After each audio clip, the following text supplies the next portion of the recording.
कल्पना कीजिए, साल 1998 की अंतरिक्ष में पृथ्वी से सैकड़ों किलोमीटर ऊपर अमेरिका की CIA के 4 बेहद उन्नत सैटेलाइट भारत के ऊपर से मंडरा रहे थे। ये कोई आम सैटेलाइट नहीं थे। इनमें की होल और लैक्रोस जैसे बिलियन डॉलर सैटेलाइट शामिल थे, जिनकी नजर इतनी तेज थी कि अगर धरती पर कोई इंसान अखबार पढ़ रहा हो तो ही अंतरिक्ष से उस अखबार की हेडलाइन तक पढ़ सकते थे।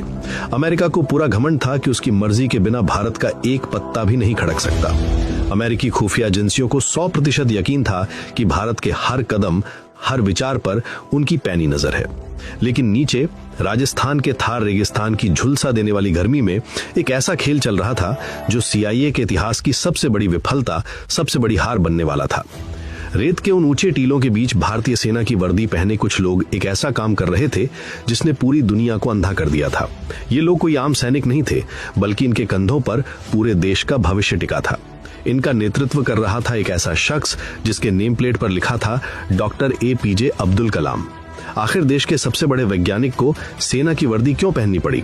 कैसे दुनिया के सबसे शक्तिशाली देश के राडार और सैटेलाइट्स को धूल चटा दी गई?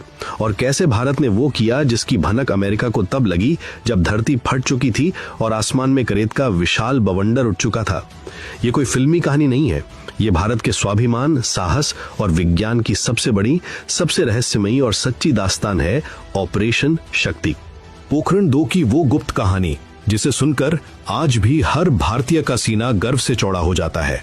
आइए समय के पन्नों को पलटते हैं और उस खुफिया चक्रव्यूह के अंदर चलते हैं जिसे भेदने की ताकत दुनिया की किसी महाशक्ति में नहीं थी। कहानी की असली शुरुआत 1998 से नहीं, बल्कि दशकों पहले हो चुकी थी।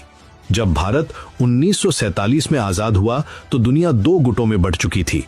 एक तरफ अमेरिका और दूसरी तरफ सोवियत संघ। परमाणु हथियारों की दौड़ शुरू हो चुकी थी। भारत के महान वैज्ञानिक डॉक्टर होमी जहांगीर भाभा ने उसी वक्त समझ लिया था कि अगर भारत को दुनिया में अपना अस्तित्व और सम्मान बनाए रखना है तो उसे अपनी परमाणु ताकत विकसित करनी ही होगी। 1962 में चीन के साथ हुए युद्ध और उसके बाद 1964 में चीन के सफल परमाणु परीक्षण ने भारत के लिए खतरे की घंटी बजा दी थी। 1974 में तत्कालीन प्रधानमंत्री इंदिरा गांधी के नेतृत्व में भारत ने अपना पहला परमाणु परीक्षण किया, जिसे स्माइलिंग बुद्धा का नाम दिया गया। भारत ने दुनिया से कहा कि यह एक शांतिपूर्ण परमाणु विस्फोट था, लेकिन दुनिया, विशेषकर पश्चिमी देश, इस बात से बौखला गए। भारत पर कई तरह के प्रतिबंध लगा दिए गए। न्यूक्लियर सप्लायर्स ग्रुप का गठन सिर्फ इसलिए किया गया ताकि भारत को परमाणु तकनीक और सामग्री न मिल सके। लेकिन 1974 का वो परीक्षण भारत को पूरी तरह से एक परमाणु हथियार संपन्न देश नहीं बनाता था। वो एक शुरुआत थी, मंजिल नहीं। जैसे जैसे 90 का दशक आया, दुनिया का राजनीतिक माहौल घुटन भरा होने लगा। अमेरिका और अन्य महाशक्तियां व्यापक परमाणु परीक्षण प्रतिबंध संधि यानी CTBT लेकर आईं। इस संधि का सीधा सा मतलब था कि जिन देशों के पास परमाणु हथियार हैं वे उसे रखेंगे, लेकिन कोई और देश अब परमाणु परीक्षण नहीं कर पाएगा। भारत पर इस संधि पर हस्ताक्षर करने का भयंकर दबाव था। ये भारत के लिए करो या मरो की स्थिति थी। अगर हस्ताक्षर कर देते तो भारत कभी परमाणु शक्ति नहीं बन पाता, और अगर नहीं करते तो पूरी दुनिया भारत का बहिष्कार करने को तैयार बैठी थी। इसी दबाव के बीच 1995 में तत्कालीन प्रधानमंत्री PV नरसिम्हा राव ने परमाणु परीक्षण करने का गुप्त आदेश दिया। तैयारियां शुरू हो गईं, लेकिन यहीं पर एक बहुत बड़ी चूक हो गई। पोखरण में काम कर रहे इंजीनियरों ने जो केबल यानी जो तार बिछाए थे, उन्हें रेत से अच्छी तरह नहीं ढका। अमेरिकी सैटेलाइट्स ने उन केबल्स की सीधी रेखाओं को पकड़ लिया। तुरंत अमेरिकी खुफिया एजेंसियों ने भारत की इस तैयारी को भांप लिया। उस वक्त भारत में अमेरिकी राजदूत फ्रैंक विजनर ने नरसिम्हा राव को सैटेलाइट की तस्वीरें दिखाते हुए धमकी दी कि अगर भारत ने परीक्षण किया तो अमेरिका ऐसे आर्थिक प्रतिबंध लगाएगा कि भारत की अर्थव्यवस्था तबाह हो जाएगी। भारत को उस वक्त अपने कदम पीछे खींचने पड़े। ये भारतीय वैज्ञानिकों और देश के लिए एक गहरा आघात था, लेकिन इस विफलता ने हमारे वैज्ञानिकों को एक बहुत बड़ा सबक सिखाया। उन्हें समझ आ गया था कि अमेरिका की नजरें कैसी दिखती हैं, उनके सैटेलाइट कैसे काम करते हैं और उनसे कैसे बचा जा सकता है। 1995 की वो हार 1998 की उस ऐतिहासिक जीत की नींव बन गई। मार्च 1998 भारत में आम चुनाव हुए और अटल बिहारी वाजपेयी के नेतृत्व में नई सरकार का गठन हुआ। वाजपेयी जी एक बात को लेकर बिल्कुल स्पष्ट थे, भारत को अब और दबाया नहीं जा सकता। शपथ ग्रहण करने के कुछ ही दिनों बाद उन्होंने डॉक्टर एपीजे अब्दुल कलाम, जो उस समय रक्षा अनुसंधान और विकास संगठन यानी डीआरडीओ के प्रमुख थे, और डॉक्टर आर चिदम्बरम, जो परमाणु ऊर्जा आयोग के प्रमुख थे, उन्हें अपने कार्यालय में बुलाया। मीटिंग बेहद छोटी थी, लेकिन इसके मायने दुनिया का इतिहास बदलने वाले थे। वाजपेयी जी ने पूछा, परीक्षण के लिए आप लोगों को कितना समय चाहिए? जवाब मिला, करीब 30 दिन। वाजपेयी जी ने बिना किसी झिझक के कहा, तैयारी शुरू कीजिए। इस फैसले के साथ ही जन्म हुआ ऑपरेशन शक्ति का। ये इतना गुप्त था कि खुद भारत की कैबिनेट के कई मंत्रियों, यहां तक कि रक्षा मंत्री जॉर्ज फर्नांडिस को भी शुरुआत में इसकी पूरी जानकारी नहीं दी गई थी। सिर्फ प्रधानमंत्री, गृह मंत्री लालकृष्ण आडवाणी, कुछ बेहद करीबी रणनीतिकार और मुख्य वैज्ञानिकों की एक छोटी सी टीम ही इस राज को जानती थी। अब सबसे बड़ी चुनौती थी अमेरिका की उन अंतरिक्ष की आंखों से बचना। अमेरिका के सैटेलाइट पोखरण के ऊपर से नियमित रूप से गुजरते थे। ये दो तरह के थे। एक थे ऑप्टिकल सैटेलाइट, जो हाई रेजोल्यूशन तस्वीरें खींचते थे, और दूसरे थे रडार सैटेलाइट या सिंथेटिक अपर्चर रडार, जो बादलों के पार, अंधेरे में और यहां तक कि जमीन के कुछ नीचे तक भी देख सकते थे। इनसे बचना असंभव माना जाता था। यहीं पर भारतीय वैज्ञानिकों ने अपनी कुशाग्र बुद्धि का परिचय दिया। डॉक्टर कलाम और उनकी टीम ने तय किया कि सबसे पहले दुश्मन की चाल को समझना होगा।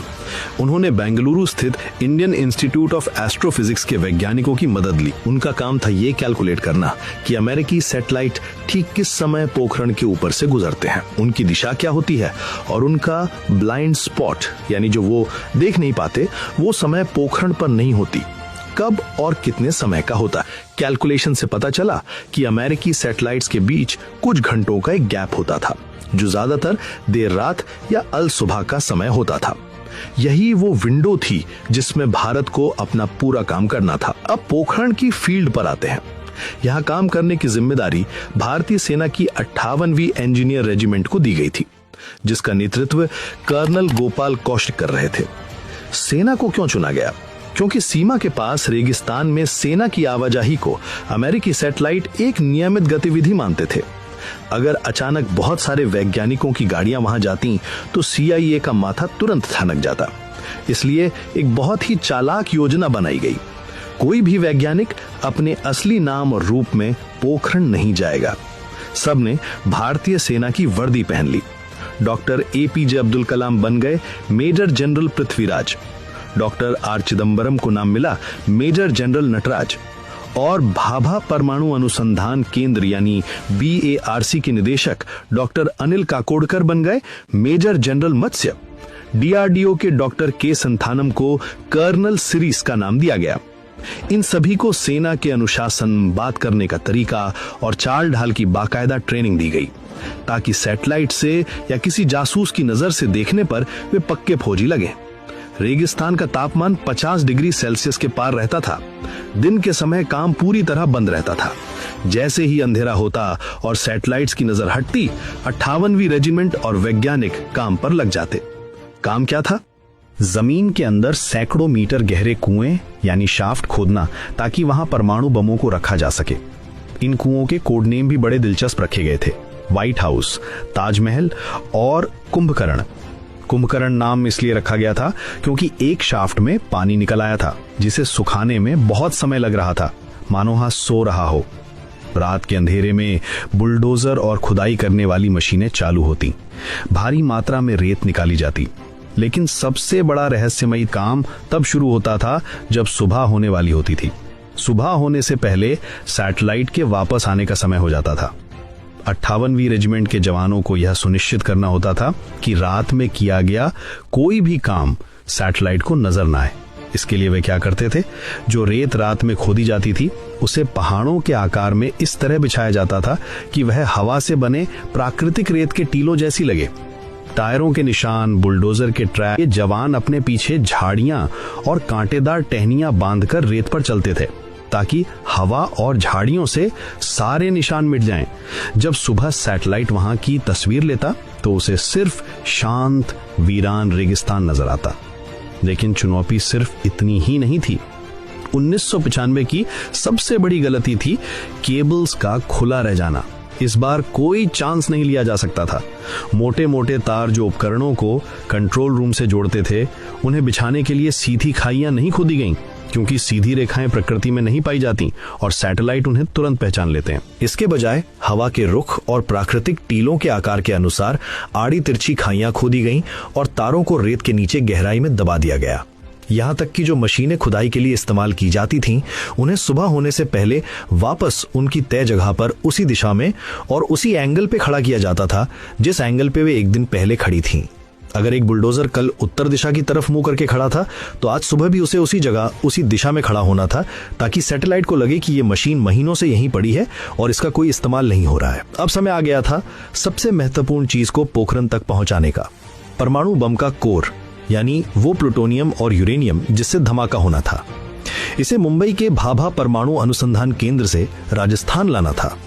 यह काम इतना संवेदनशील था कि एक छोटी सी चूक भी भयंकर तबाही ला सकती थी या अमेरिका को अलर्ट कर सकती थी।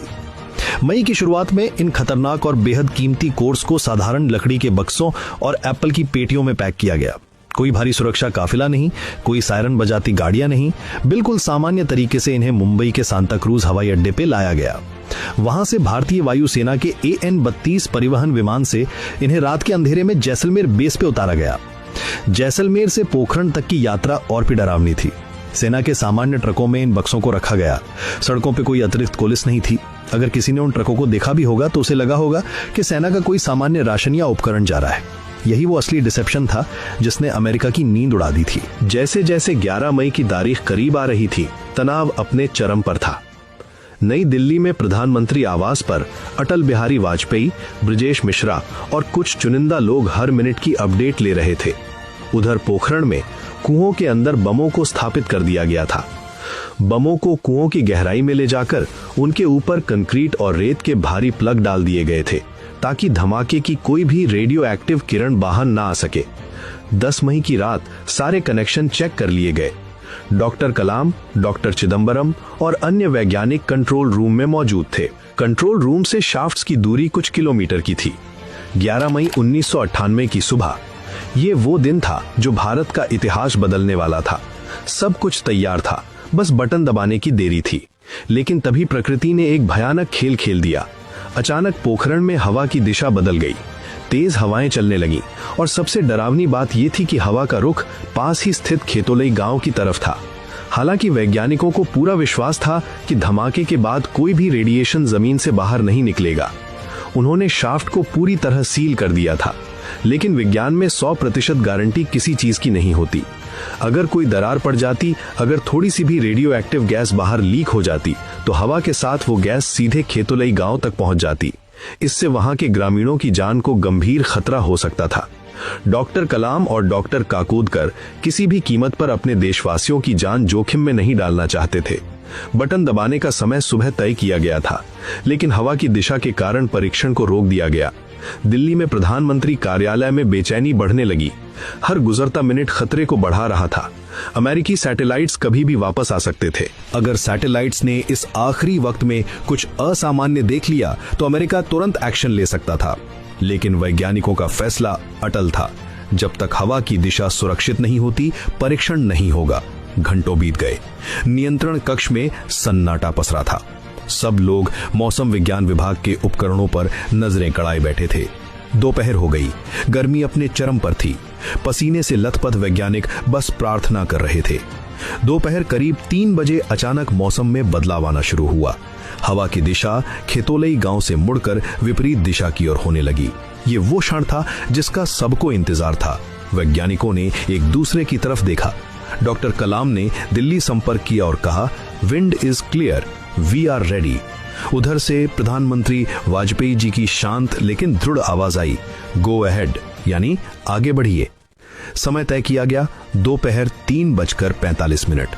कंट्रोल रूम में उल्टी गिनती शुरू हुई। वो आखिरी के कुछ सेकंड हर उस व्यक्ति के लिए किसी सदी से कम नहीं थे जो कि उस कमरे में मौजूद था। हर किसी की धड़कनें तेज थीं। क्या सब कुछ सही होगा?